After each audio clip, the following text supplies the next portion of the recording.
बेब्रस अखू mother tincture skin के लिए अच्छी है, ये पीडीएफ में लिखा हुआ है, लेकिन जब तरीका इस्तेमाल पूछा उन्होंने। तरीका इस्तेमाल 10 कतरे 3 दफा दिन में, अगर लगानी है तो वैसे लगा लें उसके ऊपर। स्किन के लिए जिन स्किन के प्रॉब्लम्स के लिए जो मैंने 2-3 हफ्ते पहले ऑयल बताया था, वो ऑयल स्किन पे लगाएं, उससे बहुत फर्क पड़ता है लगभग से। उसको खारिश पे लगाएं, या खारिश होती है या दाग धब्बे जिन स्किन पे पड़ गए उस पे लगाएं।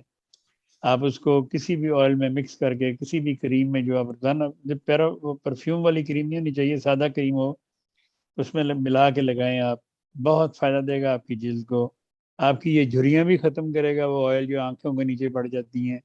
आपकी स्किन को भी वो टाइट करेगा, आपकी स्किन को वो साफ़ करेगा। तो इसको पिएँ भी, उसको लगाएं भी। तो इसलिए वो सी बकथॉर्न ऑयल है, या डॉच जर्मन में से ज़ैंड्रोन ऑयल भी कहते हैं। इसकी वीडियो भी वहाँ हमारे वो जो नया चैनल मैंने अभी आपको बताया उस पर लगी हुई है।